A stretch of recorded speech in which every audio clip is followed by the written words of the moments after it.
Yeah, I'm aware I'm muted, but now I'm not.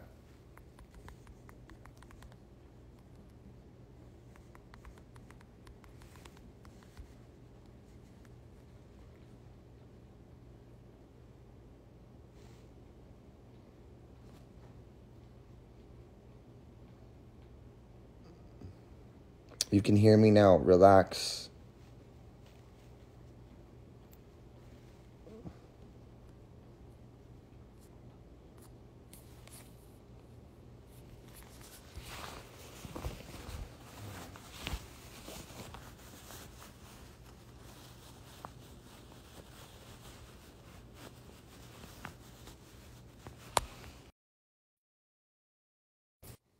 Relax. Girl, you relax. Get up, get out of my live.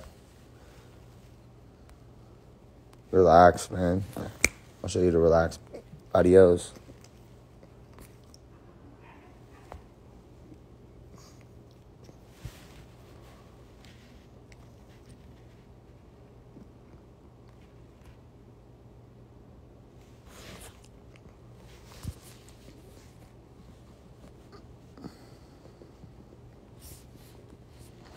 Tattoo mic. I just took care of it. I'm not doing any like super like raising or anything, but it's healing. It's healing very well.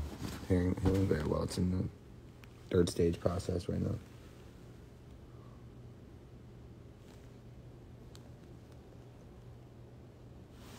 Yo, what's up, buddy? I'm not mad at nobody. Who are you mad at?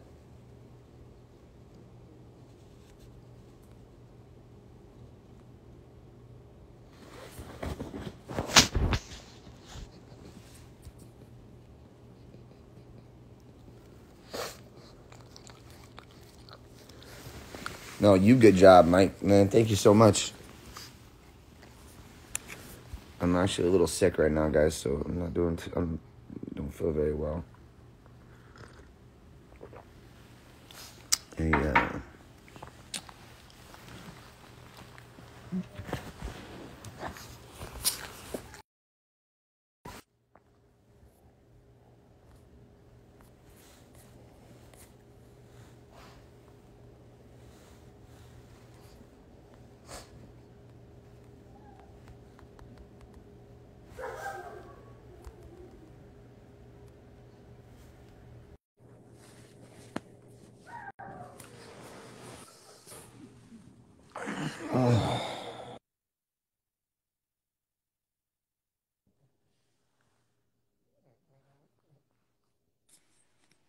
Mama. Hey. I knew it was you lurking on me this whole time.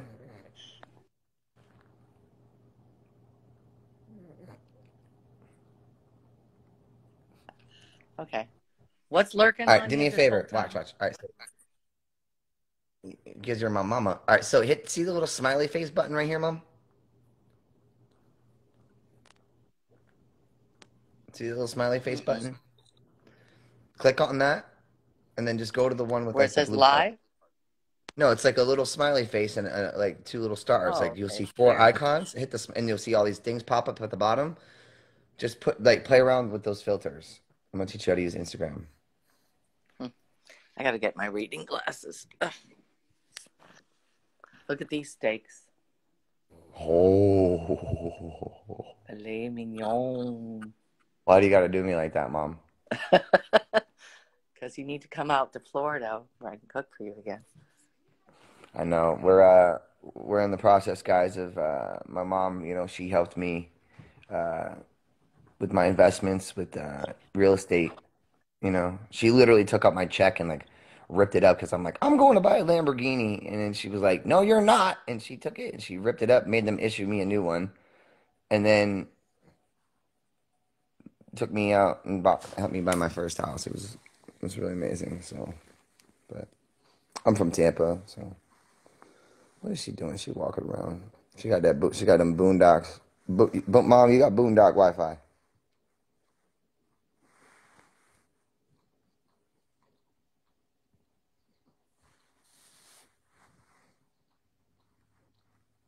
Oh, I have to invite her back. Hold on, guys. I'll show her. What's up?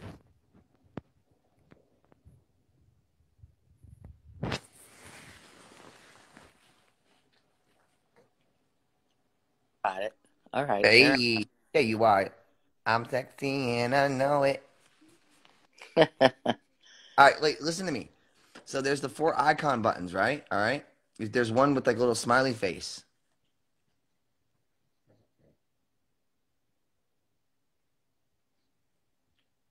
What is she doing? There you go. There we are. All right. Did you take your Wi-Fi off? Will you take your Wi-Fi off?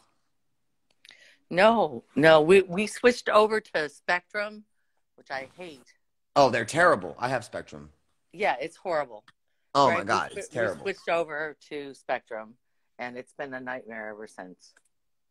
So Well, yeah, guys, been a total nightmare I ever just want to since. show you that, that my mom is the love of my life. She's my number one girl. I told her that last night, and she gets all teary-eyed when I talk like that. Wow. Look I'm sewing some aprons. Look at this. Are you? Yeah, look at this beautiful apron that I'm making. Did you make Prince anything yet? I will. You got I to still be with have him your though. You outfits got I to be can with get. him to measure him and his sizes and everything, huh? Yeah. Hopefully, he'll be coming back around. But I sew. That's my hobby. Yeah, my mom used to make all my outfits, guys. Like the first Grammys I ever went to, I went in like this tails white tux, and she made it with her bare hands. Look at this. Look at this girl. Or where is she? Oh my That's a God, mother. mannequin. And then here's my painting I'm working on right now. Oh my God. Look at how Yeah, it's amazing gonna my be like talented this. mom is. Mom, Remember I which told one you do I big cat which time? out of all your kids who gets all the paintings? You, if you're settled down, I'm not gonna have you like sell them or anything. You still have your surfboard from Kids Choice Awards? Look what I did to my wall, Mama. All right. Yeah. I don't want to give stuff away that's going to disappear. Mom, look at when you painted that of Dad. I have that right there. Yeah, that's true. I have a All question right. for Well, you. How old were you, Mom, when you painted this of Dad? I'm just curious. oh, we were just married. Oh my God, that's still a pretty good painting, huh? It's in perfect condition, Mom. Yeah. You know? Grandma Carter asked me to do that. And then look, I'm doing the rest of the wall. I got Leslie right here. I Oh, got, BJ's going up on the wall. oh, she's beautiful. So, Yeah. and then the only one painting I ever did, which was stencil, but whatever. You're very artistic, though. You're more Not, not, crafty than artistic, but you can be not the way, artistic. not the way like you and Nick are. You and Nick and Leslie had the Yeah, brains. Nick is very talented. Leslie was very talented. I actually have found so many books from her. Like I found this the other day. Here, I'll show you. It's so cool. It was Island Christian School. Oh my God, I Remember when remember the Island Christian School. Yeah. I didn't go there. You had me go through the California Christian School. No, you could. You were on tour. You couldn't go to freaking school. No, but the tutor that was But appointed look to at me all was the notes California that Christian she wrote. Academy. I'm gonna give it to her daughter someday. Wow. What is she? Yeah. We can't see it because it's reversed. What does it say? Can you read it? Hmm. Can you read it? Because we can't. It's reversed. We can't see it. Yeah. Hang on a second. That was actually from her friends, so she probably wrote some things here in the back. Yeah, in the back. Oh, Mom, it's such a beautiful day here. It's so gorgeous. It's beautiful here too. No, actually, these are all notes from her friends. Are they But I really? have other things. I have other books. She was always big about writing stuff down and putting them in little books. So I've saved Yeah, all she is those. very poetic. And you know what I tell everybody? And I told this to artistic. like a bunch of different media lately. I said, Leslie could kick me and Nick's ass Look at any her. day singing, couldn't she? Yes, she could. Look at her. But couldn't she kick our asses singing, Mom? Oh, yeah. Well, there's very few recordings of her, but I still have them. You do? So, oh yeah, I told Well, you you need to that. get that over to me so I can work on it with my producer and stuff, and then I can Yeah, do some songs and then get it to Alyssa. Get the money over to her yep. kid. You know? That would be so nice. And just, because she really, really wanted to be as famous as you guys, and she never felt she could match up to you guys. It was just because of she had weight issues. Yeah, I know. And I don't know if you remember that Vanity Fair article. You're too Oh, young. Vanity Fair wrote a terrible article about her first video shoot and said that she should do cocaine because she was too fat. Are you? And she was only 15 years old at the time. That's what Yeah. happened with that when we were living in Marina Del Rey? No. Yeah. Yeah. Yeah. And Wow. actually in Florida, we moved to the Keys right after that. So, but they said that about her, which, when you're a 15-year-old girl, a teenage girl, and somebody says that about you, imagine how it's going to affect you, you know? Imagine how it's going to And affect she wasn't her. even that overweight. And then what really made me mad, all of a sudden, when right after Leslie died, they came out with a cover on People magazine of Adele, who was overweight, and they never picked on her, but they picked on Leslie because she was related to Backstreet Boy, Nick Carter, and Aaron Carter. So she got picked on, and Bobby got picked on too. Wasn't See, you know right. what, Mom? Yeah, I will tell you this. A lot of people out there that want to say negative things, they're petrified of you. They're scared of you Well, because well, one, my mom's a legend, all I right? know the truth, and I've But she always been a also good person. created Nick Carter and Aaron Carter, the celebrities that you guys know. But at the end of the day, we're all people, and we all do want one day family reunification with our family. Yes, And, absolutely. there's been a lot of things that have been said, and you know what? I'm a lot like my mom. I'm very loudmouth. I'm very opinionated, and my mom always uplifts me. She always supports my decision. She's been there for the last, with me in my life. The only person really besides my ex that, but she's been there and she's seen my growth. Otherwise, she'd be Yes, calling me out on it. Otherwise, she would actually be showing up at my doorstep. I do You call know? you out when you need it, Yep, and I you don't think do. you need And I listen 90% of the time. it. Hey, Not everybody not needs a always. mom and a dad. Yeah, So, and I miss Florida. I'm starting to accumulate a really good amount of really good friends like Rocky, who you spoke to the other day, and yeah, I miss the you'll be water. fine back in Florida. We're gonna love you to just to not to death. We're just gonna love you, right? We're gonna give you so much love. You're gonna be boating. You're gonna be swimming. You're gonna be you're gonna be doing all kinds of things. The way You I was know? raised, like people, I always tell people like Yeah, I was raised like tubing, in the inner tubes, ocean, fishing. scuba diving, spearfishing, going out to Beer Yeah. Can Island.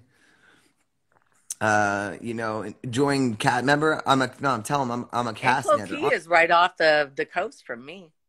Is it? Remember, we used to go Oh, right. That's right. camping That's there right. That's right. That's on the right. boat. But hey, You mom, remember didn't when I? your dad Aren't I lost his like a teeth? really good cast netter? Remember when your dad lost his teeth?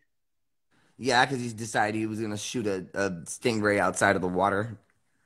Yeah, he used a what do you call A Rife something spear gun. a spear gun, and he was like standing on the edge. I Yeah, was and he right was there drinking with him. Crown Royal, I guess, or something. And We called him Captain Crown after that because he turned he the thing snapped back and knocked his teeth right out, and I was like, oh my god. He was like, oh well, I guess I wasn't supposed to do that. And I'm like, yeah, I don't think so. So we walked back to the did campsite, he knock all of his and teeth all out? his teeth were knocked out, and All I of was them, like, like all like the front 10 were all knocked out. all not 10, but the front top ones. Yeah, it Oh was my, all no, I mean like bloody. the like so And like Nick was there, and Nick goes, he says, "Well, I guess we're gonna have to call you Captain Crown now." really. Because So he was Nick gave drinking him Nick. Crown Royal all night. You know, he liked Crown Royal. Oh yeah, I know. He loved Crown Royal, Crown Royal and Diet Coke. That was his thing. Yeah. But Yeah. yeah, it was like, well, I guess I shouldn't have done that. It was about 6 o'clock in the morning too. It was real early. And it was like Was it stingray really? season. Like, It oh was my stingray God. season when they come up to the beach, like really close, you know. He thought he was gonna shoot one, and What the he heck was learned he his lesson thinking? after that. You What the only heck shoot those did? things underwater. Yeah, That dude. was Those. before the Keys, way before the Oh, Keys. it was. Oh, yeah, okay. So that was Yeah. in the You Tampa area. remember we So had all kinds of accidents. You remember that scar you got? yeah, I got that from the dog, right? No, that was from the boat when you fell on the boat when we were leaving This Ruskin. was the boat, Mom. Oh, that's the boat. Yeah, you're right. This one was from That's the Boo boat. Boo. Yeah. Call you Scarface. Scarface. I know, but that's what I am I now, have a right? scar up here where my brother hit me with a, a screwdriver when I was about 2 years old, 4 years old. Uncle My Steve. tattoo artist is in the chat too, Mom. His name is Mike. He's the one who did all the work on me, and so and I think like it's I pretty. said, guys, my mom, It looks my mom is tasteful. my mom is an artist, and yeah, I obviously consulted with her and told her about it, and she's like, it's your body, do what you want, but just make sure it's tasteful. She said, just make sure you don't not getting guns tattooed on your face and stuff. And I was like, okay, Yeah. Oh, I just yeah. put Prince Talking here, about guns, you never even shot any of those guns, did you? not once.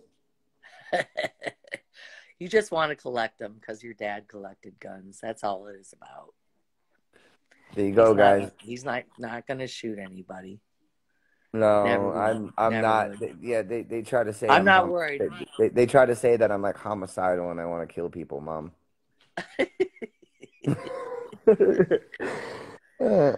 Like he's going to give Buried up her his heart. life That's to one of my live in friends right there, prison. Mom Yeah, Jessica. really She says smart. hi.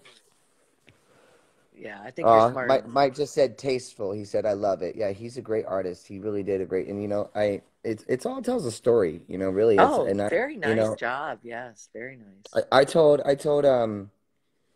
well, my mom told me, she was like, you got to remember like how, because my mom was a big fan of Elton John, and Huge fan since I was a and little and girl. Elton John went against the grain, but at the same time he could back it up with talent. Well, Elton John, one of his first albums was Caribou, and when I won Best of Show in Chautauqua for the youth division of the art show, they gave me a gift certificate, and I went to the bookstore and I bought Elton John's album Caribou, and I just went crazy. I love vinyl records to this day. I still think, they're coming back in fashion. But Oh, I I've have been quite a some of my massive collection fans. of Some of my vinyl fans records. sent me some really vintage ones, Mom, like Billy Joel ones, Oh, Michael. Like, nice. yeah, Do you have a record player? I do not. No, I don't have. I really Yeah, want one though. I bought a record player when Nick invited me for Christmas that one time, me and Greg, and you were invited too, but you didn't go. I don't know if you must have been on tour or something. And then Leslie showed up and he kicked her out of his house because she was You living know in what? Nashville. I will say this. Obviously, I haven't had a I great bought him a record relationship, player. Mom. Obviously, I haven't had a great relationship with my brother, but what families are perfect? What families? Oh, all families fight. The difference is with us is we're in the limelight. We're in the Yeah. media. We're in the No, and spotlight. everybody hates me, so except No, you. they don't. No, they don't. They're just scared of you. There's a difference. No, they're all watching right now. You can believe that Angel's watching, Laura and Nick, everybody. Hi. Why don't you say hi? Hello, guys. Hi, Angel. Hi, Nick. This We is your love you. mother, We your might not real have liked mother. what you've done, but we love you. So, Yeah, I'll be fine. I don't need Nick's money. I was Mom, never you're after the his one who money. gave Nick a career and a life to make the money that he I has, and was never you never after his needed money. anybody's money. Like, look at what I was everyone's never saying. We after don't his money. hate you. We don't hate you. Everyone's like, no, they love Yeah, you we're because not after your what- money, okay, my buddy? mom doesn't play. She's an old school, old school type of woman, you know, and that's and in regards to my relationship, which is a topic of discussion we might get into right now, is that because you know my mom's not happy. I'll tell you this: she's been involved in the situation with my relationship and everything that's transpired and everything that's gone on. She knows a lot of stuff that you guys don't know that I'll never tell Melanie or never tell you guys about Melanie because that's the mother of my child at the end of the day. And if someone's going through struggles, you know, there's not going to be certain things that I'm going to put out there. Well, But yes, Melanie was about the money. Let's say it right out because I that's true. mean, that's my mom talking, and I'm gonna say I from my own discovered it. I personal discovered it experience. all. I I mean, discovered it. my mom, Aaron didn't yeah, want to guys. believe it. He didn't want to believe it because You can he tell them. wanted You true can. love. I can't speak on it, but you can speak your piece for sure. So No, he wanted true love, and her and her mother figured out how to like drain his bank accounts. They did. They drained him. I mean, they let's face it. Aaron spends a lot of money too on his stuff too. But yeah. how True. do you go through $800,000 in 1 year and don't put any money back on your house? You don't do that. That doesn't happen. Mom, all the packages, Oh, all of the packages coming all the time. I was Amazon only there a couple packages. of weeks. You what? I mean, Yeah, I might get a package once or twice a year. Okay, it's how much I order online. but I'm aware that like, yeah, mom, you know, I want love, but and 99.9% Everybody wants love. Everybody. 99.9% of me has already given up on that situation with Melanie, unfortunately, because of what she said about me. Yes, which is not true. I You I've would never never hurt lay a a hand fly on in my her. life, mom, and you know that. Like, and I'm You like, would I never don't lay a even need hand on her. my mom to come in here and stand up for me because my mom knows she taught me how to stand up for myself against you guys. Just so you know. So when you guys come in here and you're talking bad things, negative things, well, I learned from my mother, my mom. She taught me so much. We talk every day, you know, and the situation is just it's unfortunate, and Love you. I deserve I No, I'm deserve not real hanging up with love. I you. deserve real love. With you, I'm hanging up with whoever's calling me. No, we need to. No, no, no. I know. I'm Huh? saying I deserve. No, I know. I know. I'm saying I deserve real love. You know, like what is real love, Yes. mom? Like what is real love? If Melanie really, really, truly loved you, she would not care about the money and let you handle your own business, which I was trying to help you set up independently of her. And she fought you every step of the way, did she not? Yep. And she cheated on me. Yep, every step of the way. She fought you because she wanted control of that money because that's all she gives a damn about, in my opinion. I mean, And you I might go can. back with her. You might go back with her.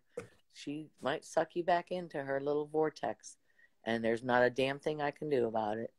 No, And I'm I'll be smarter on than the that. outs just like I am with Nick and Lauren Nah, I'm if not you gonna choose let. that I'm path. not gonna let anyone, no matter what they think or what they say. Like I promise you, Angel is watching this right now. I'm not Nick gonna should never let have let that anyone. happen with me and him. He should never. What? Why should you have to choose between your wife?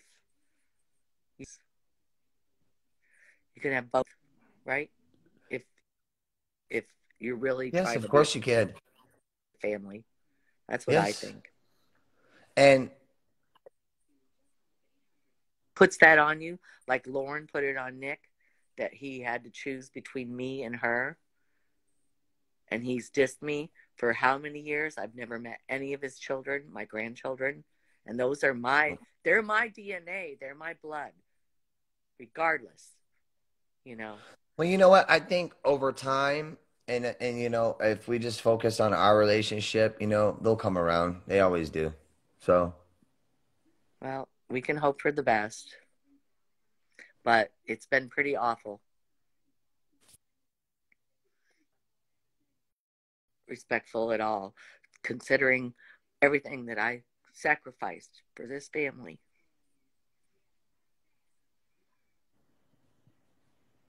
I sacrificed so much. Nobody knows of the days when I had the retirement home for 15 years and I had to change diapers and cook for 25 people, 3 meals a day, and care for 5 children. Nobody remembers those days, do they? I do. I do.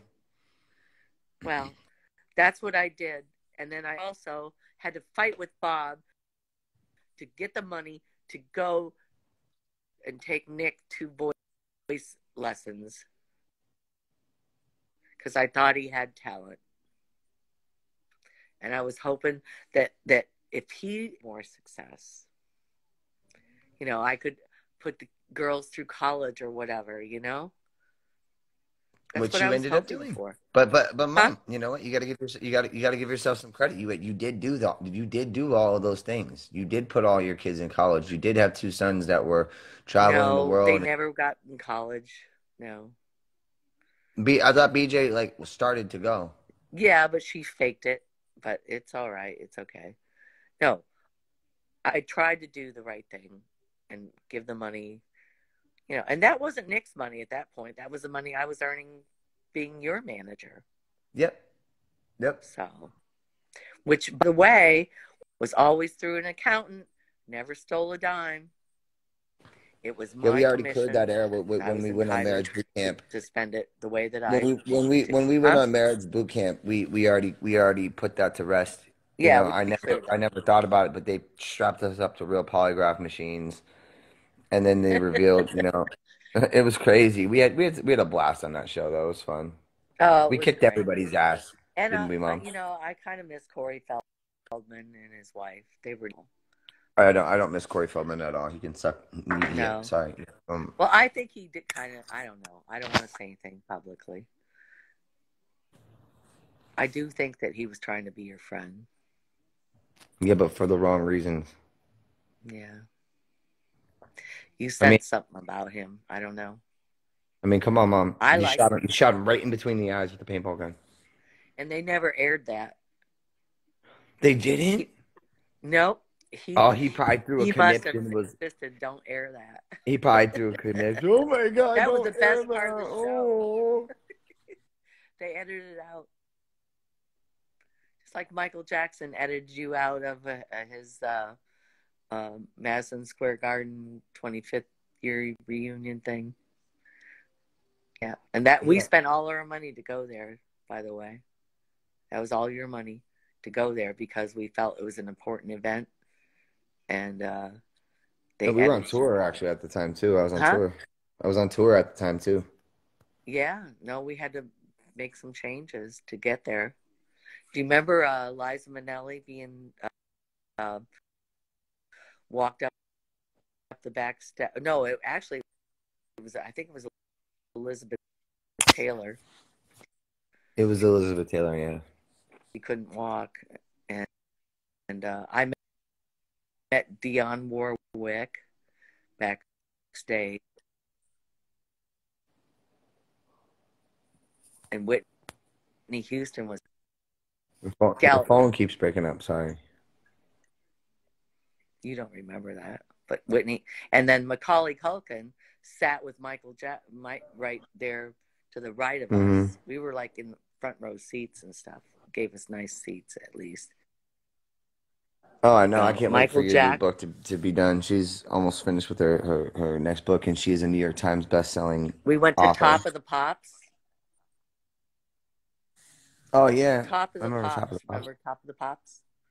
Oh yeah, we got a lot of UK fans here in the chat right now. In Great Britain, yeah, England, whatever. Anyways, remember you met Mariah Carey there, and they had to put rose petals down for her to walk on when she came in. I know you told me that the other day. I was like, Mom, I don't remember that, but now I'm like, oh my Yeah, God, it's that true. really did happen. I've got all these memories. And you It met was in Brian Germany. Adams. It was You in met the Germany. Spice Girls. It wasn't in You the met UK. this. It was in. Oh wait, no, it was in UK. That's right. It was in UK. Yeah, it was that backstage at some big concert, but they had like all these tents, and the Spice Girls were in one, and we got to meet everybody. And you just, do you remember meeting Diana Ross? Of course, I still talk. I still talk to Evan every once in a while. Oh, that's good. Yeah, Yeah, his you son. guys were little swim buddies when you were kids Mm-hmm. in And then we went Norway, ice skating together. Oslo, Norway. It was Christmas time, and she was still married to that shipping magnate. He owned like, yeah, he was like a multi millionaire shipping magnate. He owned like a shipping like with big ships. He owned like ships. Anyways, Oh. they were staying at the same hotel that we were at. And remember the ice skating rink in front? Mm-hmm. Yeah, and we took you out there, and you got to ice skate. And then she invited. Actually, when we first got in the hotel, we were checking in, and I looked over, and there's Diana Ross. I'm like, oh. I was like, you were like a little kid, just like, you know, 10 years old. And I said, Aaron, I said, do you know who that is?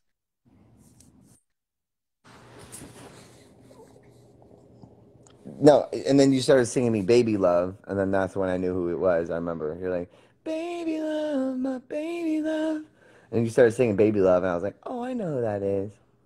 Hang on.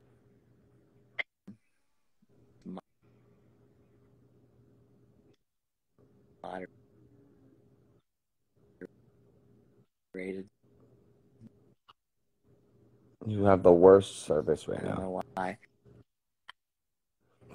I said, do Take you your know thing who off that of is? watch. And you're like, that's Diana Ross. And you were like, all right. Well, I didn't get to listen to I'll her have to when I send you was a a new little phone. girl. I used to take a radio up in the woods, and I would camp out in the woods behind my house in DeWittville. And I used to listen to her, and she was one of my favorite singers. So,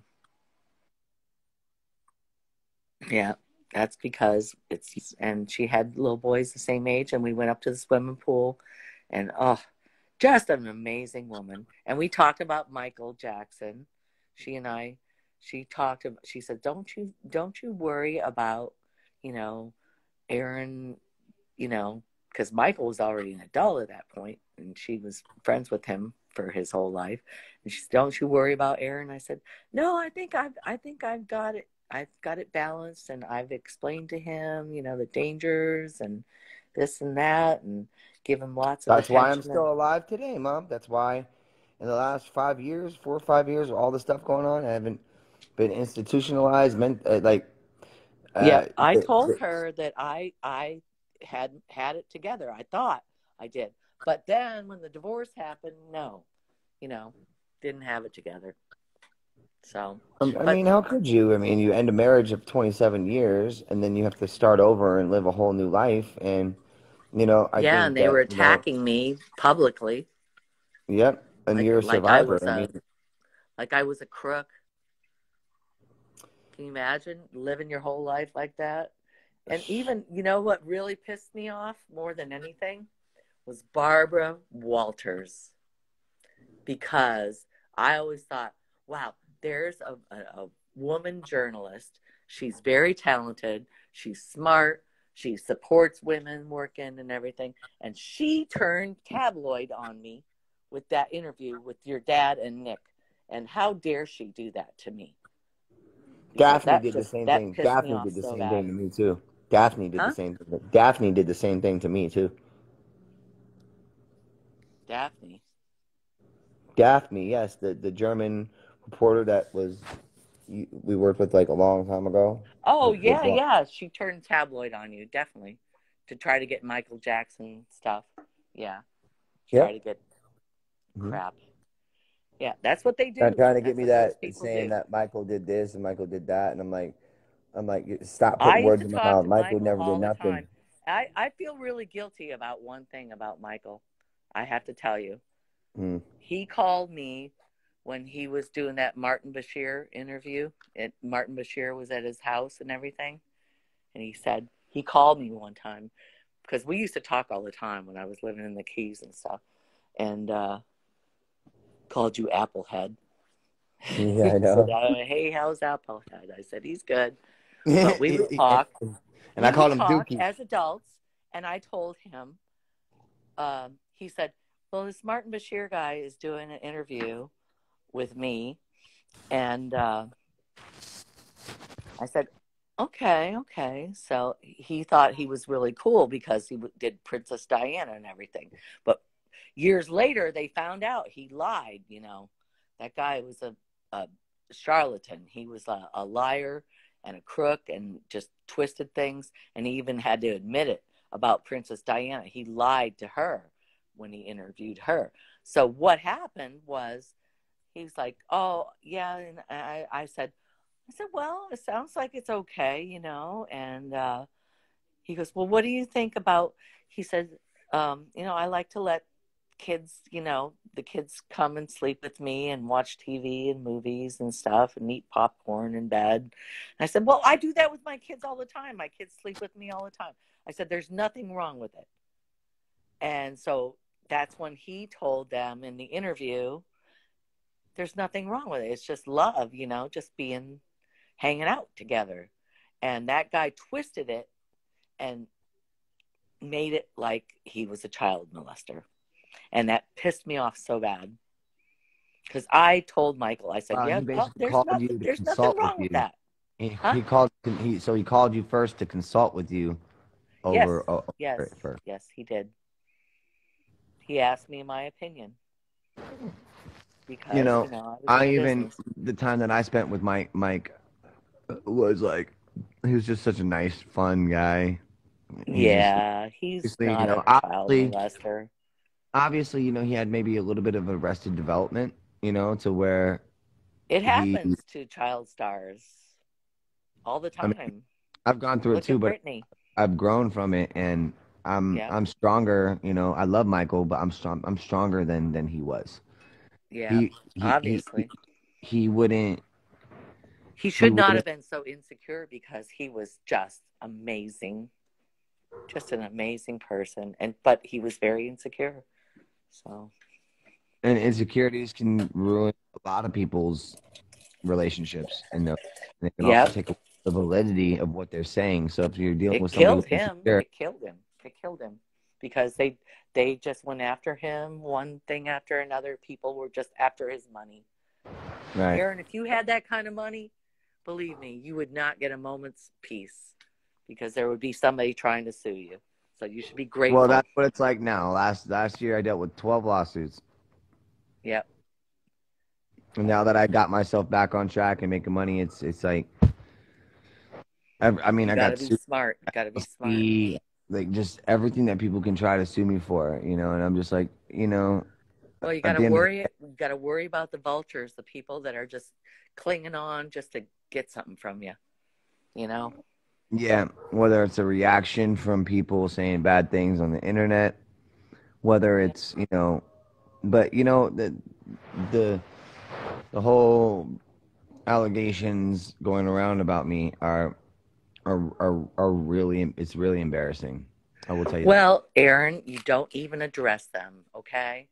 You're you're going through a little bit of what, just a little tiny bit of what Michael went through. He went through so much crap that he should never have had to go through. But because of his fame, that's what happens. You have to realize that you are going to be a target for so many people, you know? And that was back when the internet was just first springing into play, and it's way worse now. So you got way more problems, but you got to be smart and just say, you know, just don't say anything. I mean, just speak your truth. Speak your truth. That's what You I know, do. different. I'm different than Nick. Nick is someone who likes to stay silent. I'm the one that likes to like just be who I Yeah. am Well, and tell my truth. And that's and that. and And you can also teach a lot of people some lessons, you know. I heard Doja Cat is going to quit music, and I love her. She's so talented. who? Doja Cat. Really? Yeah. Well, people get fed up, you know. These artists, you know, they get fed up. Just like Will Smith lost it last night. I don't blame him. You know, he said that people just constantly just beat on them, and it's a price you have to, it's the price of fame, I guess. That's what they say, you know. It is. They beat on you. They look for ways to get you to react. Um, it's just, it's something you have to realize that because you have no choice, because I put you in this industry and you wanted to be in it, but you don't have a choice at this point. This is your life. You can't change it, right? I mean, Right. you could Right. probably like hide out somewhere and change your looks and live But somewhere this in the girl, middle of mom nowhere. goes, Huh? but violence isn't the answer. Okay, that's a direct thing that this person is saying about me. I'm not a violent person, so why No, you're not violent. miss No. it by my little eye that but I've never violence. seen him hit anybody. Anybody. Never. He would never. Now, maybe a dog, you got to like say, hey, get back or whatever. But that's not hitting. That's not violence. That's protecting them from doing something stupid. And how does that statement that they just said even correlate to the conversation that we're having? Let me see. They're saying, well, violence isn't the answer. Like what? Because I'm not seeing what? that. Because you were saying that Will Smith went up there and punched him. Well, he probably deserved it. Yeah. And guess what? Chris Rock did not press charges because he knew he had it coming. You don't diss somebody's wife like that, you know? Still, I mean, yeah, violence is not the answer, but you do not do that in public, especially. And he's supposed to sit there and take it. And he said, I'm not going to take it. He's a man, you know? Exactly. That's how men are. And if even if someone ever said anything about you or your husband or anything that happened, or even about my baby mama, like she likes to call herself, I'm your baby mama. Well, even if something happened, like you better believe that I, I'm not a pussy. Excuse my language, mother, but you know I'm not. And you know I'm not. I won't tolerate it. You know, like. No, but you're not going to hit her Well, or anything well, like that. No. no. I mean, No, that's just all I ever saw was verbal things. And that's because she was doing stupid shit. She was doing stupid shit. Like not making sure that your bills were paid when she had control of your finances. And first of all, she should not have had control of your finances. She's not your wife. And then all that money disappeared. this girl said, "Mom," she goes, "but you never mock an illness. What illness is being mocked?" Uh, Melanie's illness? Maybe. She has an illness, obviously, but she won't get help. We've asked her to, haven't we, Aaron? We've asked her to get help. Yes. Very nicely. We said, hey, you know, why And my don't you mom, just so, talk to somebody? Just talk to a yeah, counselor. You can deal with these issues. And she wouldn't do it. I think We asked her. Miss MMA Glover was saying, but you never mock an illness because she knows that Chris Rock, right? It was Chris Rock that was mocking his wife's illness. Exactly. That was not cool because she's Alopecia. alopecia. Yes, that's not cool. Yeah, he said, "Well, you're going to be in the next GI Jane movie or whatever, GI Jane 2 or whatever." Yes. And they're sitting right there in the front row, and he walked right up on stage and went, "Pow!" Good. I mean, yeah, Chris Rock had it coming. And he even admitted it that he had it coming. Yeah. But you know, comedians, they find somebody, that's their job to make fun of somebody, but sometimes people have had enough, you know, and I think Will just had enough. I met Will Smith. He's a very nice guy. Mom, tell them what Will Smith used to do for me. What? Tell them what Will Smith used to do for me. Oh, he came to your shows and stuff. He was just very supportive. Bruce Willis came to my shows. Will Yeah, Smith came Bruce to my Willis is shows. very nice. His daughters were very nice, and Very you know, nice. Demi and him were divorced, and we went to their house in Malibu and watched what was it, Men in Black Men in Black. before it came out. Yeah, Men in Black 2, I think, before it came out. Yeah, it was Men in Black 2. And Yeah. yeah, and Bruce Willis drinks a lot of coffee. I can say that. No, Demi drinks a lot of Red Bulls. Yeah. And I got to sit in She the loves Red garage with Bruce Willis. I got to sit in his car in the garage. What, the 67 Mustang? I don't remember what car. I don't remember what Mom, car it was a 67 GT 350 Shelby Mustang. Okay. Yeah. But they were nice people. Trust me. I remember. And they came to our that's always been my dream shows. car. And guess who else came to our shows? Guess who else? Sir came and brought his daughters to our shows. And the guy from Cheap Trick came and played I Want Candy on stage with me. He actually went on stage with you. Yeah, and played guitar. And then no, we've had. I went on stage. I performed. Remember, I performed "Eye of the Tiger" with Jimmy Jameson from Survivor. Yeah. And the guy that wrote "I Want Candy" came on with you on stage. Yeah, I mean, we had a lot of fun times. Was he part with Richard Godier? Was he a part of the writing the song? He did the guitar for "I Want Candy" originally, right? Yes. Yeah, he played guitar. The guy from Cheap Trick. Yeah, I think he was with Cheap Trick. Yeah.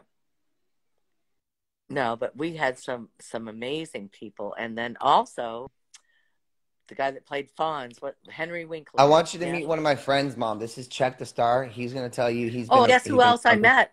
Good morning, guys. At Michael Jackson's 25th anniversary, he had at the hey.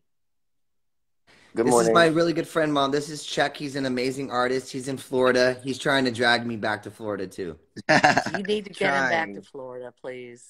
Please. We're trying. Please do. God bless you. Good morning.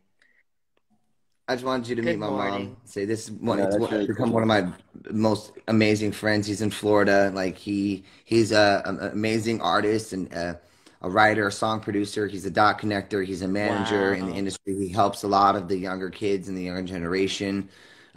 Creates platforms for them, and he's also an artist himself. So he's very, very, very, very talented, and he's in Florida. So we're all in the Tampa area, Mom, and they're like, "You got to get back here, Aaron. Rocky's on, Jack's on there." And then we're gonna get like a big tour, not these little small tours. You know, big money making. We need a whole nationwide tour. Because this kid, I'll tell you, is so on your side. Yeah, Aaron is so talented. You know that. No, for He's sure. Very talented. Yeah.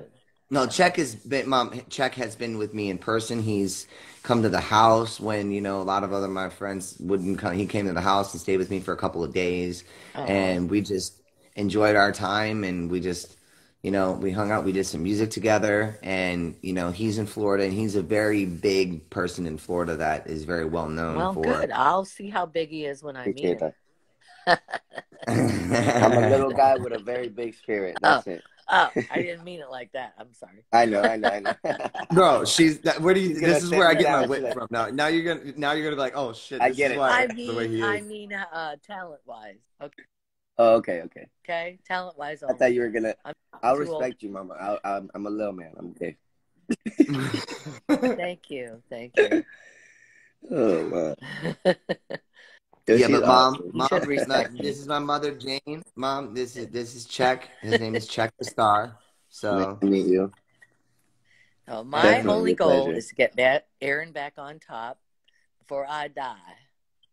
So that's my goal, and get my book written, my new book, which is amazing because I've already told a lot of stories. Yeah, and I think I have another story. Where was a story I was thinking about? Oh, so many where we've met so many Our nice moms, people, they just love famous to people, reminisce. good people. I mean, we had What's Queen that? Latifah coming to the shows. We had Lindsay Lohan. The way she even became my girlfriend is because she was standing outside of the gate screaming, shaking. Oh, I love Lindsay. I don't know why you ever broke up with her. For Hillary freaking Duff. About that. I can't stand that woman. She's so funny, dog. I can't. Like, yo, my mom. No, yo, my I mom can't will stand literally her. like a horse head. Tell her I said so. Horse head. What did I join? I love you. She was just bought into the business because her parents had a lot of freaking money. All right. So I did not buy my way into the business. I earned my way into this business. Some people pay to get made, and some people are paid to get paid because they have talent. But that Lindsay Lohan has talent. I always said she'd be the next Elizabeth Taylor, and she's very talented and very sensitive, and yeah, Aaron broke her heart. You broke her heart. I have to do the Homer Simpson gif right now. Mad at you. Remember we were at the Mondrian Hotel, Montreal, and had a party. Yes, Mom, I know. Not Lindsay Lohan, with Hillary Duff, and Lindsay was there too. And oh my God! And the next day we had a Aaron's parties with Vogue or something like that. No, Bear. And you and Lindsay were Lindsay and Hillary Duff were they just about went over you. It was funny. Yeah, I walked in. I mean, you're saying that already. Part of the book. It's going to be so great. Yeah. So Hillary was, wanting to manage Aaron. She wanted to take over. She thought, well, and you're just a music man. Well, guess what, bitch? You ain't getting my son. So what happened was I found out from Disney, she was going to do this movie, red carpet thing for her Lindsay or Hillary Duff movie or whatever. And they said I was disinvited, that Hillary Duff's mom said I was not allowed to attend, but Aaron was allowed. And I was like, so what? I called Disney and I said, for the Lizzie McGuire movie. Lizzie McGuire. So anyways, I was like, I heard I would, and they told me, they said, we hate Hillary Duff's mom. She's a bitch, and we're gonna make sure on that red carpet. And I did. Yeah. And when I walked out of that limo with Aaron, yo, you don't fuck with my mom, bro. Like I'm telling you, that's what it's about. Yo, my mama got charges, bro. If he wants to have a girlfriend, but you don't have your mama say, no, because she wanted to manage my son, and no. Yeah, that's wicked. That's weird. No, that's it was weird. Mind you, I was a little young, okay, so I didn't know exactly what I was doing. But I will say this: Hollywood. I will say that remember, Aaron was a good girlfriend. Who was it? Who's that actress from Scream or whatever? Jennifer Love Hewitt. Jennifer, yeah. No, not Scream. I guess it was Halloween. Jamie Lee Curtis. She got in your face. Jamie Lee got in his face and his ass out when he was only like, 13 years old, I think. She got Jamie Lee Curtis Judas at breaking Lindsay Lohan's because she had just done a movie. She had just done a movie with Lindsay. Jamie Lee Curtis did, and she fucking she wasn't having it. Oh my God, she was like, oh shit. But you deserve. Aaron's like, stairs, man. Fucking bro, everybody falls on these fucking stairs, bro. Aaron, you shouldn't have dissed Lindsay. I know. She was your soulmate. I apologize. You should apologize. We all make our mistakes, you know. It's okay. Yeah. And that doesn't necessarily mean I'll be back with her, but right. She's marrying a multimillionaire from Dubai now. Good for her. Well, yeah. Somebody can make a multi-millionaire from Florida. And she looks good. She looks good. She looks like she's got her airs are gone, you know, but it was interesting while it happened. I don't go backwards. I don't go in the past. No, you can't. I barely remember that shit until I get brought up. No, for real. Like I'm like just like it's just like Hillary Duff. Look at her now. You think she's still attractive? No, I do not. I love the camera. I'm telling you, my mom does not play. Now do you guys realize why I love it. I love the raw energy. Do all of you guys realize now why I'm candid the way that I am? Yo, she's so raw. RAW, straight raw energy. Like, I love this. She doesn't play, bro. Like, it's like, and not only that, she protects me, you know. And there's times where I have to tell my mom, I'm like, Mom, like we were having a conversation before. And I was like, Mom, let's just go online, let's talk and say hello to everybody because everybody wants, you know, they love, you know, they want to hear from you too. And I was like, you know, don't worry. I have to keep telling my mom, like, hey, don't worry about me. You know, like, you know, I'm good. Like, I will never stop worrying. You can even tell my mom. That's a mom's job. I know, but I want you to be I want you to be at ease, you know. And even somebody like I am. I'm ready to write this book. It's going to be amazing. It's got so many stories. So can I ask you something, Mom? Can I ask you something, Mom? Do you feel personally that I've made growth in the last 3 years, or that I've taken steps towards? Personally, how do you feel personally? Do you feel like I've taken some steps forward, or managed to stay having a roof over your head, you know, and not rent like you were doing and spending all that stupid money? So I personally think that you're doing better, but I think you got a little ways to go because you keep allowing other people take over your business, and you need to take care of your own business because you're the only one that can do it. Otherwise, they're going to rob you blind. There's going to be people that just suck it out of you. Yeah, I don't have the time for that anymore. I think I've gotten to the point where, yes, I do have a roof over my head, and that is a testament to my work ethic and what I do. Yes. And now I'm about to hit tour again. Definitely work hard. But I'm just worried about you. I told you need to take care of your finances, right? Yeah, I mean, like I've gone through a lot. I've made a lot of money, and I've had a lot of people take it from me. Trusting the wrong people, I understand that. Yeah, I've had a lot of people, and then when they get a little bit of it, like these other rappers and people, like when they get a little bit of it, they all of a sudden they turn their backs on me, and they're accepting like $200 interviews to talk smear shit. me, talk shit about me, and it's just like, move on with your life. Like, I'm not here to be a stepping stone for anybody's career when I've already paved the way for the Justin Biebers of the world now. So I'll be honest with you, I've been asked. That's how weird it is. Making sure that other people don't get it. But I've been asked. Spend it going. You've been what? Huh?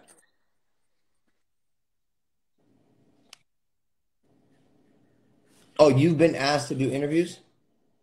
With somebody that's a business arrangement. See, no, I don't bring that stuff to live, Aaron. You know how I am. Doesn't mean you have to pay them. No, we're straight shooters. No, he's talking about Mom, about how all the cancel culture smear campaign people even messaged him and tried to pay him money to do an interview to smash me and just try to hurt me and destroy me. To see to talk about what your house is like in my experience meeting you, like weird shit, dude. I'm just like, bro, I'm not doing that. Yeah. That's weird. That's weird.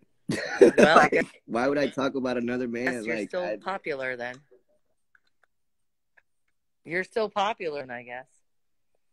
Yeah. Because they just want to have something to talk about, I guess. Suck it out. They're still trying to suck it out of you. Don't let them take your money. You know? Yeah, pay somebody to do a job and if there's residuals or something that they really write that's like a really big hit, then obviously that person deserves a cut of that, you know? Right. But yeah. Well, of course. But yeah, but you don't have to pay people like over and over and over again. That, you know, you can bring independent contractors. Like this guy is obviously an independent contractor, right? Yes, you ma'am. come in. Yes, you come in. Aaron pays you. You do the job, and you have. And you go about your business. Yeah, right. Own. It's business. It's not personal, you know. And but the thing is me and Czech's relationship, Mom, it was built off of friendship first, and then now we're slowly getting into music together and letting it naturally, organically happen. What? Yeah, and then if something happens, say it again. We didn't hear you. Yeah, it's business. No, he doesn't. He's got plenty. Well, no, he's got plenty. No. Well, then if it's built off of friendship, then you should have nothing to worry about. Respectfully. Well, I'm just saying, you don't have to pay people a lot of money. He doesn't need your financially motivated. That's what you have to worry about. Yes. People that are financially motivated, right? Don't you agree? You taught me something just now. Thank you. I did? Yes. Because I have people around me that are financially motivated. So you just hit me right in the mouth. Like, thank you. Well, I know. I see things. I've been through a long life. I've been through, I've gone to so many countries and I've met so many people and I've learned so many things. And what I do know is in this business,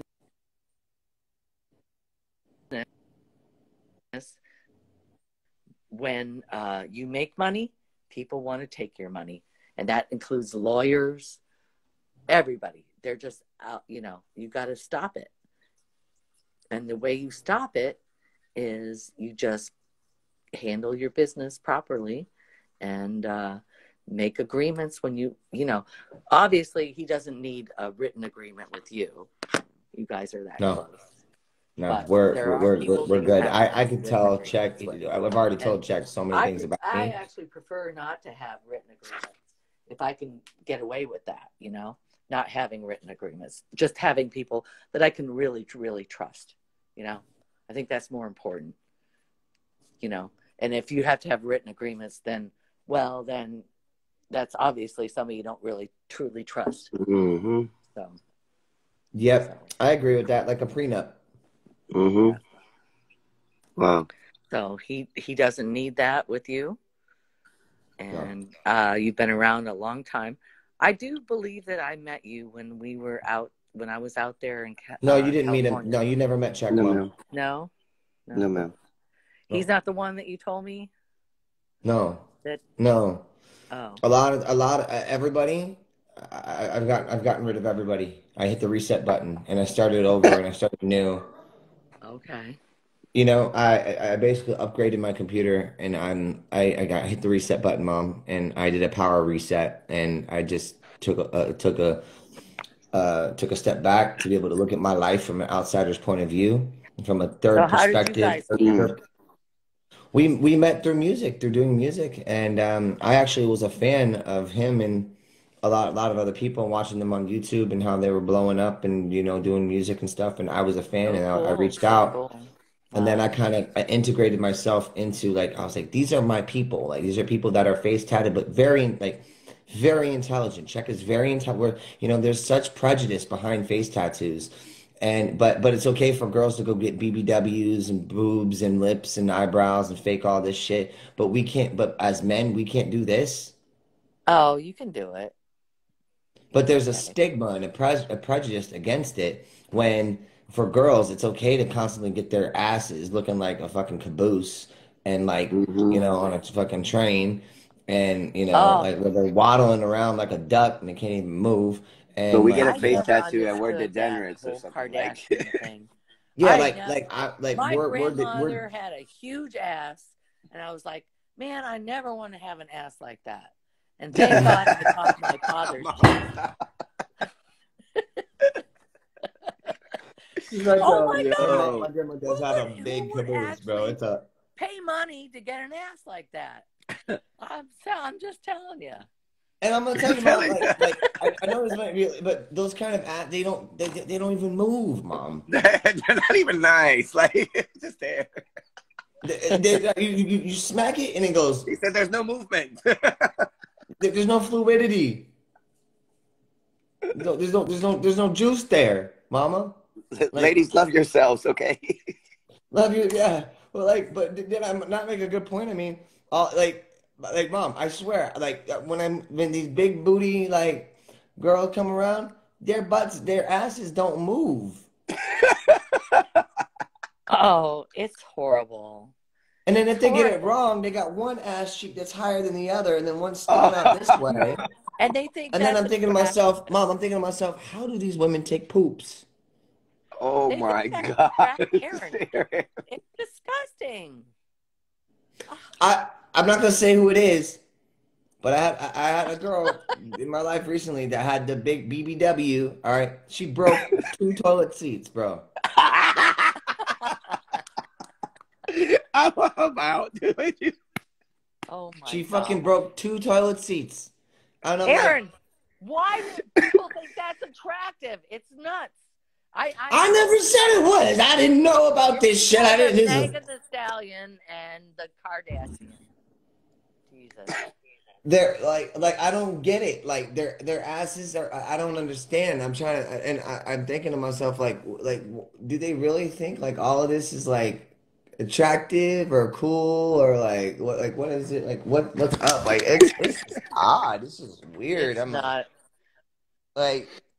This ain't. It's it's not real love and it ain't real booty. Cry. Stop. It's not real love and it ain't. Look, it's sunny out right now, but it's raining. It's crazy. Aww, puppy. Hi, baby. Green has said it's aesthetically pleasing. No, but really, yeah, that's just not. And then when they get their lips all plumped up, that's another thing. Yep, and then but for guys, if we want to get tattoos, all of a sudden it's oh my God, look at you, you degenerate, gangster. Right. Oh, you're a gangster. Oh, you're a thug. Justin Bieber we lost intelligence the second we got tattoos and lost how to articulate ourselves. Justin Bieber got a lot of tattoos. There's nothing wrong with that. Yeah, but who cares? That's Justin Bieber. I don't care. We don't care about Justin Bieber. Okay, he got his whole torso tattooed, and I think it doesn't look good at all. I'm just saying that he can do it, and nobody gives a big deal about that. But when you I've got to be the villain. I'm the villain. Because you're a psychopath. You're crazy. You don't put up with the BS. You just let you know. Yeah. I mean, I'll fight it back, and I'll fight it back until they're done. And if they want to keep coming after me, all right, bring it, because you're gonna lose the battle, and you're definitely gonna lose the war. So, because I'm a mama's boy, I listen to my mom. I take her advice. She watches all my shit. This is the first time she's ever called onto a live with me like this, and. What'd you say, Mom? What'd you say, Baba? You're very glad that what?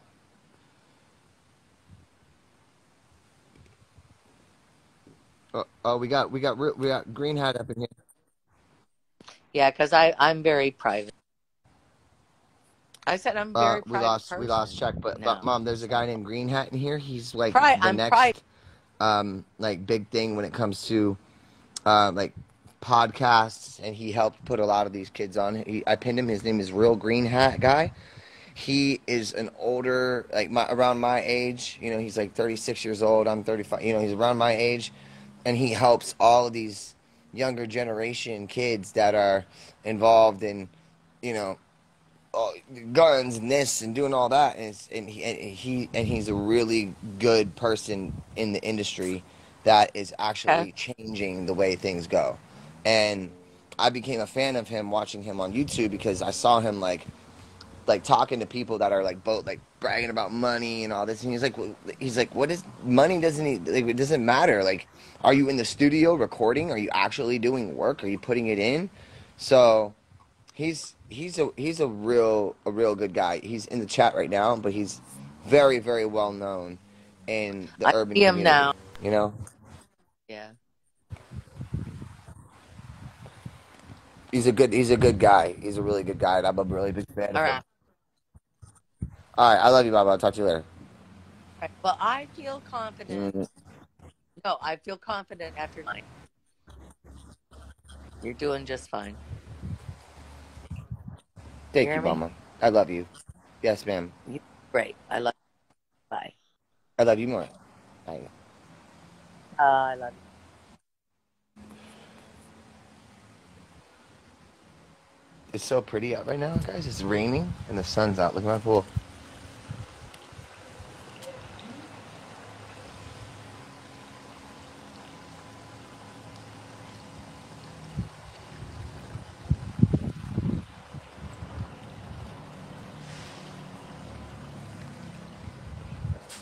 Babies. Babies. Isn't she cool as shit? My mom's cool as shit. And she's a legend. She's the real legend.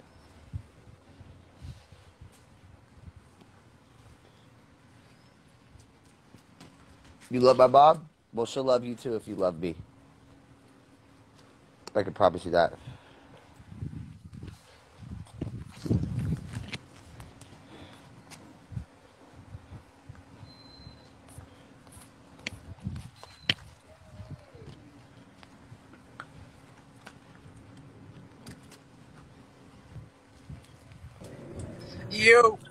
Yo, what up, baby? I'm waiting for my Newport hat. Yeah, I have it on my my counter all ready to go. I have a little note in here as well. Bro, I'm sending you a box that's like huge. It's gonna cost me like $300 to send it to you, but I don't care. But it's loaded, bro. I did a special. I'm not even gonna show you. Did a special custom because I feel like, I don't know if green's your favorite color, but I think it is, or orange. I was just wearing green that day, and like, what's your favorite color? I kind of have to, or people get like mad at me. It's like, dude, like it was I know. just a day, like I can't escape it, even if I wanted to. I've tried. No, but I was just talking to my mom about you because obviously you know she's a legend. Yeah, I seen. I'm driving. I gotta go meet a friend here at lunch. Oh, you do? Some food. It looks like is it storming there right now? No, it's beautiful here. It's beautiful here. These gas prices are about to ruin my day, though. Yeah, no, that's what I hear. What are they at over there? $6? Well, I mean, premium's $5.59. What's it over there? Like $7? It is. Yeah, my folks just moved out of Orange County. They said, "Fuck this place. We gotta get out of here." Well, I just wanted to tell my mom because you know she's a legend in the game. Obviously, I know. She She's like a wonderful lady. You know, she created me, she created Nick, and she created our careers, bro, single-handedly. And that's the kind of thing too that, you know, I want you to see too is with other people is like artist development doesn't exist anymore. People don't do rehearsals, they don't go in, they don't practice. Like imagine like rock bands. They're the only ones that really still do it. They'll go and they'll rehearse, they'll do it in their garages. They'll be making music. And one thing you said to me the other day that stuck out was like, you're like, yeah, you know, I see all these people doing this shit, but they're just not in the studio and not continuing to make music and and grind. Like that's what it's about. It's like get in there and do it. Don't make a big mockery out of like putting like hot sauce in your eyes and shit when you're on the other side of the end being like what are you doing? Like I think just from what I see, I think it's people more about just trying to portray the image and the lifestyle than the actual substance of like being a musician. You know what I mean? Yeah, and actually having artistry, right? Yeah, like they'll get the face tattoos and that's fine, but like wait till you have the bag. You know what I mean? I can do yeah, this well you have a career, but like some of these kids are just with not a song out will just go blast their face, which is fine if that's what you want to do, but get the bag. Yeah, but what message, bro, are they sending when they get the face? They're not putting their son and love and karma and freedom and a butterfly to represent their sister. They got guns and all different kinds of other things. Fine, you know, but get the bag. Don't just get the image and expect, okay, well, now I look like a rock star. I'm going to be a rock Right. star. It's no different when you're like, when I saw the first thing with you and you were like, whatever his name was, one of those twin kids, you were like, look around my house. I was like, I got $30,000 worth of dogs. I got PSPs. And that don't make a difference. Like it doesn't, but it does make a difference because in a sense, it shows your work. Like none of those kids can ever do this. No, because at the end of the day, you still have to have talent to back it up. That's just right. You can come in, you can make a little facade. But what I see when I look at like Island Boys and shit, I see gimmick. Yeah, you have to like want to listen to their music at the end of the day. I would never listen to their music in my car. No, I wouldn't either. I would never.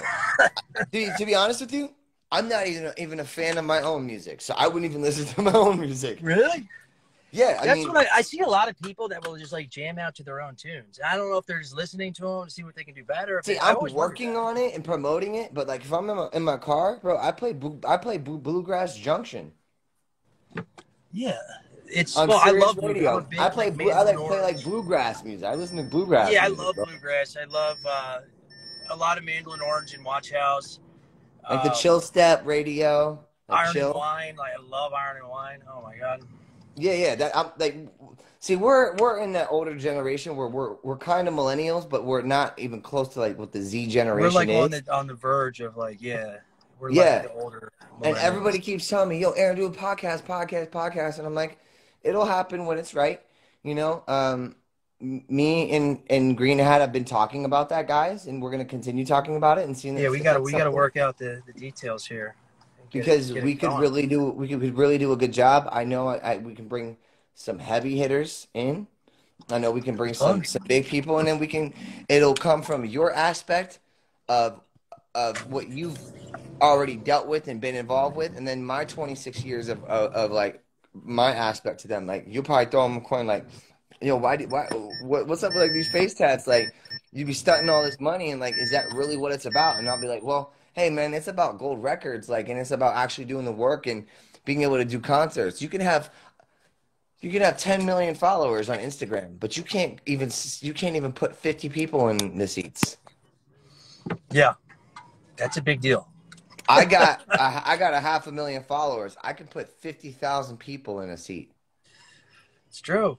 That's true. It's people just don't want to put in the work. That's what it comes down to, is just laziness. It's just, I think the younger people get is just they want to take shortcuts, and it's lazy. It's exactly what you said. It's really lazy. What it comes down to is just laziness. Yeah, it's late, and it's entitlement too. It's also like, yeah, it's the most entitled generation of all time. You know what I mean? And we were the most entitled generation of all time when we came up, but now it's gotten to a point where no one wants to be self-sufficient and live within their means and put in the work and pay their bills. Nobody wants to go against the grain too, the way that you and I do. It's like you go against the grain and you're like, yo, what you're doing is really not like that cool. It's really not like that special. Like give us, and you're basically telling them, hey, I'm here watching, but give me a reason to know that this guy's on a good track. He's steady making music. He's keeping his life on a good path. You know, he keeps hustling. He keeps releasing music. Those are really important things, and they don't do that. I just see that they're entitled. Yeah, I just think it's gotten to a point where like what you have in your pocket is like indicative of who you are as a person, and I just don't like co-sign that at all. Like I just can't get on board with that. You know what I mean? Let me tell you something, bro. Like I went 5 years ago. Bro, having nothing, to being now wealthy again, and even still, I'm wealthy, but I don't have my family that I built and my son and everything. It's not put together, so I don't care. Like this stuff doesn't matter. It took work to get back there. It's not like you just were you when you got back there. It's like, I'm sure it took a lot of work. Yeah, people need to realize that, man. Just because someone goes viral and has all this money in their pocket doesn't mean they're going to maintain that unless they work. And 99% of the people have to work to get there. So, like, I don't know. And then spending all their money on like jewelry and chains and bags and something that doesn't hold value. Look at what I got in my closet. Look at my house. But it ain't your house. It's a fucking Airbnb. Like, yeah, it's like, yeah, people that just, you know, cars and all this stuff. It's like, dude, buy some land, man. Buy a home. Buy something that's you're gonna make money off of. Buy something. You told me you flipped a house and made a shit ton of money. Like, that's the type of shit people should be doing with their money. That's the type of shit you should, if you have a platform, you should be showing people to do with their money. I do, but it's like they maybe. Well, yeah, no, I'm not saying you. I'm saying people that just go viral and blow all their money on cars and all this fancy shit. It's like, dude, it has no value. You're losing half of it when it drives off the lot. You're teaching people. That's what's cool. Like this kind of stuff, like my son and my baby and my baby's room. This is the kind of stuff that I spend my money on, you know? Absolutely. Like, you know, my music, you know, I stay at home. I'm a pretty chill dude. I don't need to go out and create some sort of big havoc and big, you know, look at how crazy, like, you're never going to be respected doing that. Like, and even myself, even certain things that I've done myself, I've realized as a man, hey, Aaron, you know what? You need to change this, and this, you know? Right. And that's what I'm going to do. I'm going to change. And a zebra can change their stripes, you know, and they can learn and they can grow. And then I was like, as soon as I saw you, bro, I was like, yes, fucking finally somebody else that kind of has the same ideology and the methodology of what I'm trying to convey. I was like, this guy gets it. I'm like, he gets it. Like, I saw you and I was like, I saw the genuine concern of like, what are you doing? What do you like? When the first thing with whatever the Island Boy kid was, you know, and I was like, when I first saw him, I was like, oh, this kid is just some like wannabe like little joker, you know, and like I didn't know that, you know, they were starting to, you know, make waves, but now that they're making waves, it's like, don't go onto podcasts and then all of a sudden get offended and then try to get up and create some drama. Like a lot of these podcasts and Impulsive and, you know, they fake a lot of the stuff. They fake it. They fake it. I would be willing to bet $1 million that when Fly Soldier or whatever his name is got up out of the Impulsive interview, I'd bet $1 million that was fake for views. Oh, I bet he knew what he was doing at the least. And I've talked at the to him least, about exactly. At the least, you knew what you were doing. I'll give it to him. I mean, Fly's a very, very he's intelligent when it comes to marketing himself and creating drama and stuff like that. I agree. How old are they anyway, by the way? How old are those kids? How old are those kids? They're 20. They're 20? Yeah, and they've matured a lot. Like, I mean, I keep in contact with them, and they've matured quite a bit. And, you know, they understand the importance of having a platform, I think. Well, I mean, do they want to just have a 2-3 year stint run like 6ix9ine and like Lil Pump and like Lil Xan and then be forgotten about, and then all of a sudden the videos are like, where are they now? And then their hair's back to normal, and you know, they like, that's what's gonna happen. Well, I think it comes back to what we were talking about when I first hopped on here. Is like, at the end of the day, you have to have a product that you're selling, you know, that people want to consume, you know, whether it be music or otherwise. So, you know, I don't know how long this crazy appearance thing with back it up can last, but I mean, if they're putting out music and people are liking it enough to make a living off it, you know, more power to them. That's good. Yeah, no, I agree with that. But what are you doing? Like, because, you know, I thought to myself too, I was like, you know, I'm not going to be that statistic of these Disney, Nickelodeon kids that don't know how to turn their lives around and make money when they're not even touring. I haven't touched a stage for 3.5 years now, and I make like, you know, $600-700 grand a year just doing my investments, and that's because I figured out the loophole. I'm like, there's other ways to make money and to really, you know, be successful as a man, not just like I'm constantly chasing, you know, the stars, you know, I'm constantly chasing. Well, yeah, I think that's important. I think a lot of people, I mean, if you're in a position where you're counting on your music to make you money, and like, you know, we've seen so many big artists kind of just have an album that flops, like that's trouble. Like, if you're, you know, the money that you first get, especially when you blow up, like, you need to like make dividends out of that. You need to like do something with it. because you never know when, like, the next day you can fall off the earth and no one's ever heard of it. I mean, Designer had a #1 song. I've never heard anything since. So yeah, or you never know when you're gonna accidentally make a big mistake and then you're gonna like get sued and then lose everything that you have and have to start over. Like, yeah, happens all the time to people, and they absolutely. have look at somebody, for instance, like Robert Downey Jr. He struggled with a lot of different addictions, and then Yes, he did. Next thing you know, fixes his life, goes to Betty Ford Center, same place I went to, and then he's Iron Man. Yes, that's a crazy comeback story, and he dealt with a lot of shit, man. It's not easy. It's not easy to come back from something like that, for sure. Especially And the thing is like, and for a lot of these other people that are starting, it's like they're putting themselves in a position to where they already have to come back when they haven't even gone anywhere yet. Yeah. I mean, that's what I was saying, especially being a public eye. Like, I mean, I relapse, I'm just getting high at my house. No one has to know unless I tell them. Which if someone asks me, to be honest about it. But, like, someone with a serious fan base gets high, next thing they know, they have to do, like, the whole talk show circuit and talk about their fucking... I couldn't do what you had to do. I couldn't do that. I mean, I'll talk about it and I'll be open about it. But, like, that's not easy. I don't think people realize, like, that's what you did is not easy, man. It's not easy. Yeah, but you know what? I had to because I had to show people and I had to prove it to them, to the world, because my talk was cheap. Well, it also gives a lot of hope to a lot of people. I think it gives a lot of hope to a lot of people. There's a lot of people that look up to you that obviously have substance abuse issues. And, there's a stigma against that in society where we're less than because, drugs control our life or whatever it may be. But, I'm sure you helped a lot of people with that. So that was a power move there. You know what I mean? Yeah, no, I mean, I have my regimented medication and I take it, and it's something that I've been through rehab, and, I'm very open and honest about it in mental health awareness. And obviously, you can understand and you can correlate with what I'm saying because you understand that road, and people who haven't been down that road, they don't get it. They don't know. Well, I have like a small taste of it. Like, I mean, I don't have the fan base you have. However, like every time I'm on a live or anything like that, it's all Green Hat's high or he's on this or he's on that. And I ignore it. You know what I mean?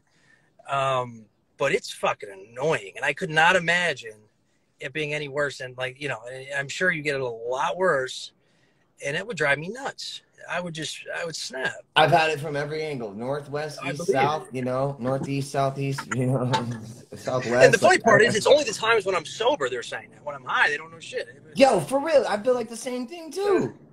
Like back 5 years ago when I was actually fucking up, nobody was saying shit really to me. It's crazy.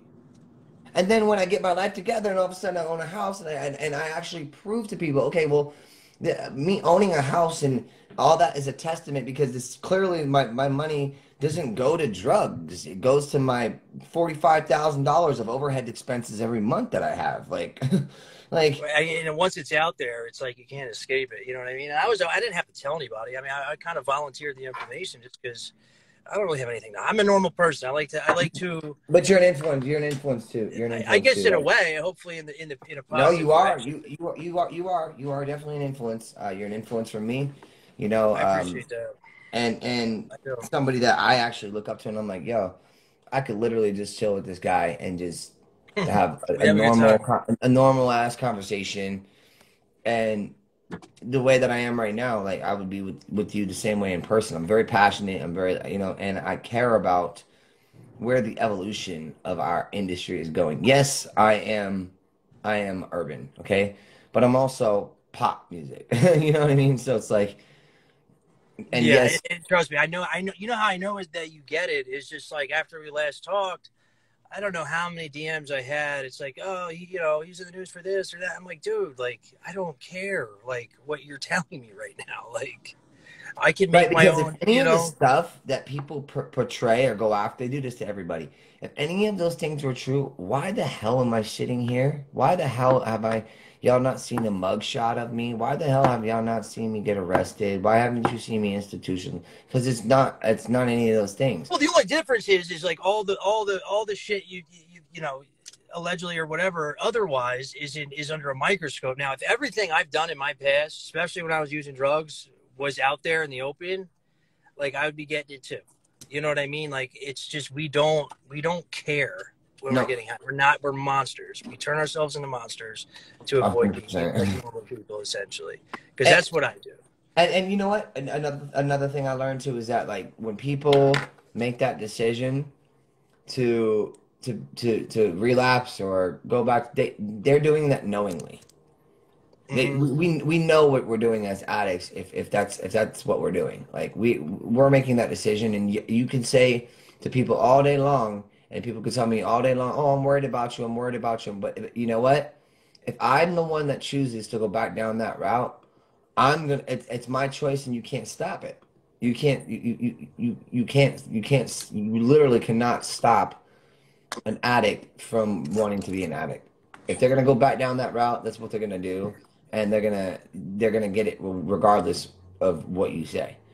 And that's something that I've learned along the way too. Is just like, you know what, like I don't surround myself around those people. I'm stronger than that. I'm a father now, you know, and I'm proud of where I've come, and I'm proud that I'm alive, and I made it, you know, and I'm healthy, and I just think that the movement that both of us are on with like what we're doing is changing the narrative and the way when you see people go on live, and like if we just started talking about a bunch of bullshit right now, we'd have 2,000 people watching. Well, if I started talking about all the shit that I've like actually done when I'm using drugs, like people wouldn't even believe it. Like that's the truth. It's like you wouldn't believe it. Like yes, I like to think I'm a solid person and I have a good head on my shoulders, but the fact is when I'm getting high, I don't. And like I don't care who I fuck over, I don't care who I humiliate, I don't care who I steal. I don't give a shit when I'm getting high. It's not until I get sober where I'm like, oh my God, like what did I, you know? And I guess I have to make amends with certain people when I get sober. And this is the first time I've been sober with any type of platform. And there's a lot of pressure to stay sober. I think it helps. You're doing amazing. I think you're way too damn intelligent to. Both of us are to allow those things to creep back up in our lives. But at least we have the ability to say, you know what? I recognize that what I'm doing isn't right, and maybe I should change this. You know, so absolutely. I mean, I'm just, you know, when I say the things that I'm guilty for out loud to myself and stuff, like when I just do therapy and stuff like that, it's like even I can't believe it sometimes. So people got to realize, like, you know, who someone is when they're getting high is not who they are. No.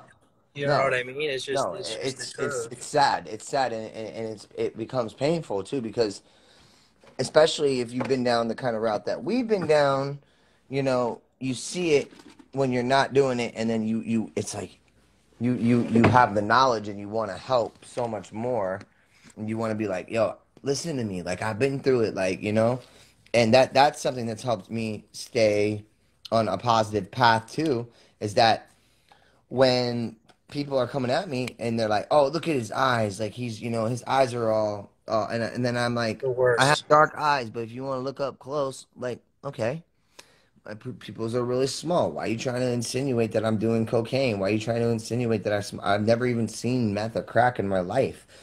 You know, it's like, but I've done ecstasy. I used to deal ecstasy when I was little in Florida, when I was younger, you know. That's what I did. Like I wasn't able to make money. I wasn't making any money really. So like, my parents weren't paying me money. So I was like, fuck it.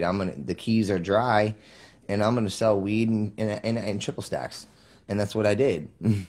Like at the height of my career, and no one even really knew. Like, oh shit, you know, he's on stage singing "I Want Candy," but at the same time, he's dealing the candy. It's kind of a rush in a weird way, and in my short stints of doing that, I ended up getting high on my own supply, so like I was never the most successful, you know, dealer. Yeah, same with me. Like the ecstasy, like I did it for like 3 months with all my boys, and then realized, oh, you know, like this is really just ripping me apart. And I had like maybe 4 or 5 kids die on my property throwing house parties. From this, I'm not kidding. Like 4 or 5. I believe it. I mean, I had the ambulance come to my house for overdoses like 30 times in Pompano Beach. Someone said you never sold shit. Yeah, I did. Yeah, I did. And I'm not proud of it. I'm not proud of it. Are you kidding me? One pill for fucking ecstasy is 1 count of manslaughter, man. I hear that. That's crazy. Each pill is 1 count of manslaughter. I had like maybe 4 or 5 thousand at a time. Jesus Christ. Taking Why like is it so? Why is it so harsh? dealing the whole Keys. I was in Florida Keys, dealing to everybody in the Keys, and people didn't understand it. And my dad, he caught me. You know what he told me? I came into my house, and we all had our own houses in the Keys, right? And not probably the best thing for kids for them to have each one of their own houses, but he came into my house. This was after my parents divorced, and my safe was cracked open, and I was like, oh fuck! Like my dad caught me. Like I'm fucked. And my bag was gone with my triple stacks that I had in there, and the cash was gone too.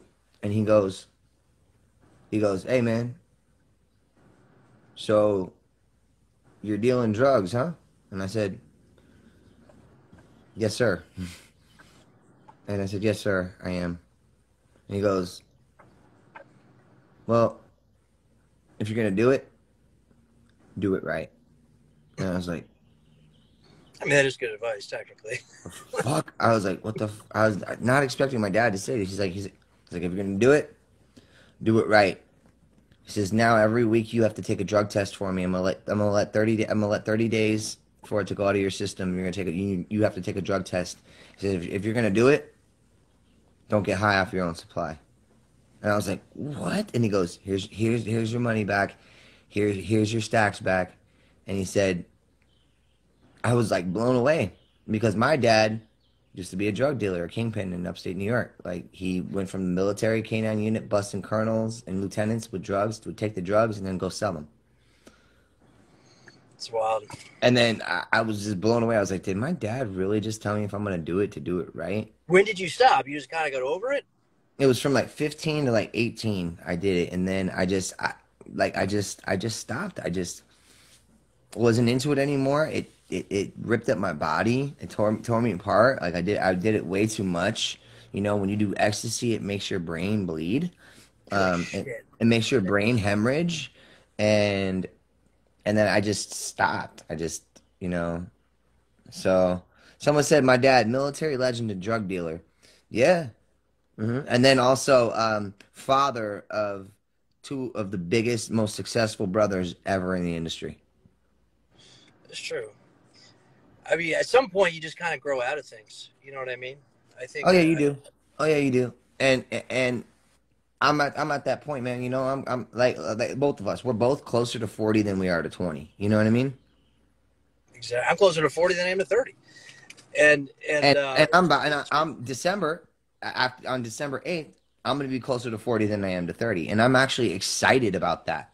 In my life, I'm actually excited to a point where it's just exhausting. What's the next steps I'm gonna take in my life? Well, you see me all the time, like, bro. I don't know if you watch my shit, but I'm always working on music, or I'm on talking, just bullshit with people, just having fun, or taking care of my kin and my house and my household, and dealing with all the court stuff that I have and all the drama that I have and the allegations going around and losing shows. I lost 21 shows, man, from this shit. 21. That's like $350K I lost. That's a lot of money. But each show that I lose, 5 more come in. And a lot of these promoters, I've worked with them over the course of like the last 20 years, so a lot of them know who I am. And now that they see, the stuff was dropped and it's just allegations, but then certain venues are trying to put it in the media. Oh, we don't support domestic assault. Like, okay, well, guess what? It was dropped and it's not true. And she already admitted it. So enjoy your lawsuit when you get it, because probably should have worded that different before you tried to do an article.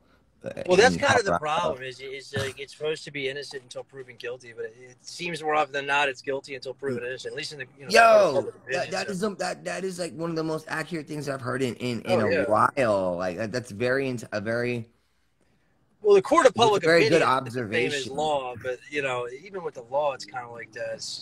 It's people are very quick to judge people, especially on like Instagram and social But media, because why? anyone can say whatever they want behind a keyboard. But why though? But why? I see that I'm the kind of guy, man. I go against. You know me, Green Hat. I think now you know me. I go against the grain. So if I see somebody hating, I'm instead of people being like, "Oh, ignore them," I want to see what their problem is. I want to bring them on my live and see what their problem. What's your problem? And then if I already know someone's got some goofy ass shit, I'm gonna trick them, bring them on live, and be like, click, hang up on you, boom. And 99% of the time, they won't come on the live. They'll just say it from the keyboard. You know what I mean? Because that's what I would do it on live, and I try to add them. No, 99 out of 100 times a decline. No, they won't. They won't come on. They won't. They 99.9% of the time they won't. And No. when they do, when they do finally get on the live and they're saying some bullshit, I'll already have my screen clicked on the top, and I'll already be waiting. And when it says connected, I hit remove right away, and I delete them before they even get. They'll be like, bye. I think a lot of times it just comes down to envy. They'll see. Maybe they're not where they want to be. Maybe they're young and they got time, but regardless, they see someone that's What do they envy though? doing well, and they just do they envy fame destroying your life, money being the root of all evil, chasing after a star, being made fun of, being uplifted too? Like you have to, there's so much, diversities to being an entertainer, especially when you start going global and international. Like my wall is international. Like, people get 1 or 2 plaques and whatever it is, and I'm like, okay, congratulations, I'm happy for you. But don't ever come to me and then be like, this and this, because I look at my wall, and if anyone wants to put me down, all I gotta do is just take one look at my wall, and I can see the accomplishments that I've done, and I can see, and then I think to myself, you know what? What does it really matter? What does it really matter? That's kind of my motto. If I don't know you, and more so don't respect you, there's nothing you can say that's going to upset me. I think nothing. I've seen you try to do nothing but be a good influence and a role model for these kids, because in your heart, I see that. When I first saw you, I was like, this guy has a great heart. He has got heart. He has got wisdom, and he's got heart. And these people are listening to him. And then also when he got on with the Soldier Kid or whatever, or whichever one it was, then everybody starts jumping on your ship. And I know why they jumped on. I know why they wanted to get on your boat. And I want to get on your boat too, because you have the ability to kind of sway them in a way that's like, hey, this is really what it is, and this is what is being seen from an outsider's perspective that you are not seeing. Yeah, I try to get them to look objectively, especially that first out themselves, which is tough. That's what I see. That's what I see. That's what I see. And like I see them, flaunting their guns and doing all kinds of shit, and it's just like, okay, well, like I have a gun too. I live in America. Yeah, you live in America. It's fine. Do you? Most people have guns. So, like, are you doing it in a positive way? Like, do I keep my tool on me every day? But like, you know what I mean? Every day. But I have every right. I have every right to do this, and I come from a military background, and just like my mom got on the live, she laughed when I go, yeah, everyone thinks I'm homicidal. My mom started laughing at people, bro. Like, she started laughing, and she's like, it's funny. She knows, and my mom goes, Aaron, you were raised around your dad, her husband, who was a military policeman, and I collect guns. Yes, I have lots of weapons and lots of guns, and the craziest part about it is like, for me, it's like I like collect them. I enjoy it. My dad was a military policeman. I grew up shooting 44 Magnums with the guy, and I had a single load 410 shotgun next to my bed when I was just 12 years old. My dad told me if I saw like boars, plowing the grass and grubbing the grass open, ripping up the grass to shoot them. And I never did. I only shot one time. I shot a deer, and I cried for like 3 days straight, bro. I was so like devastated that I even did that. And I was like, why? I was like, oh my God, like I never want to go hunting or anything again. Like I'm not gonna do this. Like I can't do this. Like I can't. I'm not a hunter. You know what I mean? Yeah, I'm not a hunter. I mean, I don't have anything against anyone that hunts. I No, just don't have it in me to kill. I just don't think I could do it, especially a person. People always ask me, you know, if I'm in the heat of a moment, maybe if I'm, you know, protecting myself and like my loved ones, but like I always watch like these murder documentaries. I was like, I could not hurt someone like that. Like I just could. But you know, it kind of trickles down to hunting as well. I don't know. I just don't have it in me. Call me soft. No, same way. And they've, you know, they've tried to, you know, like I've had my guns taken away from me. You know what I mean? And then people try to label me like I'm schizophrenic and bipolar. Well, guess what? If that wasn't true, I wouldn't have this because the Department of Justice would not approve this in the state of California after 9 restraining orders. Oh, I know. And I had a person that I know, and then I'm, you know, obviously I'm friends with now, but like I guess they were mad at me they were really mad at one of my buddies, and they said on here, they said I beat my dog so I could take it to get painkillers. I said, first of all, dogs don't get opiates, you idiot. And second of all, like, where do you, like, how do you even make something like that up? Like, people are just brutal.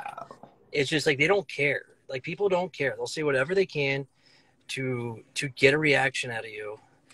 And but let me ask you this: why is attention, views, numbers? Why is it all fueled off of negativity?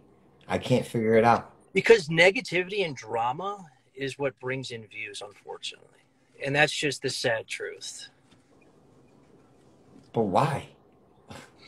People like drama for whatever reason. And it doesn't matter whose expense it's at.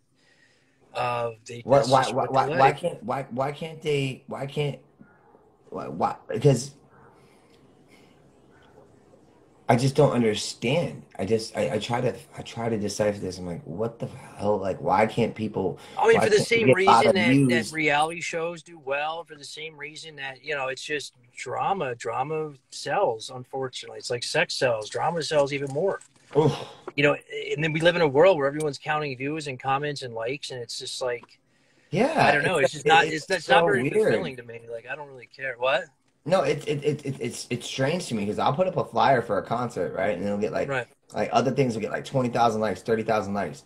And I'll put up a flyer for a concert to get like 1,000 likes, bro. And then for that show, I'll have 15,000 people come. Because there's no drama involved in that. There's no subliminal messages. There's no possible shade being thrown. It's just, this is my show, you know. And that's that. And the crazy part is like, that's what's built your career is your shows and your music and things like that. So that kind of takes a and the dedication. Something that you said too that stays resonating in my mind is that you made a very poignant, you know, example when you said that, you know, like they're not in there doing it. Like they're not doing it. They're talking about it. Like I tried to help out Ghost World. I tried, you know, and nothing. Months later. And that's why, and that kind of goes back to your first point, or my first point is people are more focused on manufacturing the drama than they are putting out a product that people want to hear or whatever the case may be. Same reason why, you know, the talk show circuit that you did a while back, you know, was overshadowing, and any type of drama in a celebrity's life always overshadows like their music for some reason, at least when it's going on, you know. But if you have a product that sells music wise, you know, then you can have longevity and eventually that'll go away and people will start focusing on your music again. But longevity, it's a fucked up world, man. It's a roller coaster. And the thing is, I was explaining this to somebody. I was like, but for me in my life, I'll have those moments. Well, I had those moments where it's like I go on tour and you get this big high, right? This big euphoria of people screaming for you and then saying I love you and autographs and pictures and nothing but good positivity, and then it stops and then you go home and then you're back by yourself for a little bit. That's the most like that's the pinnacle of what you're gonna do in your life. It's like if you go back home, you gotta understand. So you go up this roller coaster, right? Oh, it's so high, and then it drops down. And then when it gets down to that down level, you're like, oh, okay, well, man, I was scared of that at first, but it was so fun, you know, doing that, going up on that drop on that roller coaster. But now I want to go back on it again. You know, now I want to do it again. Now I want to be I didn't that expect moment. what it was like to have any type of influence or clout or fame, whatever the case is like it wasn't what I thought it was. It really fucked my life up. Like, it was just a lot of pressure to, like, I don't care to go live too much with people. When we have a good conversation, I love it. But when it's just like, I don't know, I don't want to sit here and argue with somebody, right? And like, people think I'm a circus funny, No, because you're intellectual. You're an intellectual. Yeah, I mean, it's not you like don't I'm want to be dumbing talked myself over. down. You want to be heard. Wasn't what I expected. Yeah, like, I think that's one thing that we have is that I've learned is it's called the rules of engagement. So it's like when somebody talks, it's like you let them talk, listen to them, process what they're saying, take a moment, see if they're done, take a couple of seconds, and then respond. You know, sometimes it's a little harder to do on the internet, but like in person, it's like it's just like it's a different aspect. It's a different thing. You know what I mean? And I come on here being unapologetically myself, being who I am, showing what I've done wrong in the world, and if more people just came out and started showing humility, all of us would be able to make a difference of where we're headed. Because where we're headed, and you know this, you see it way more than I do. You see it, and you're a gift from God to these people, because you literally try to not just check them, but just be like, hey, like, this is what I see.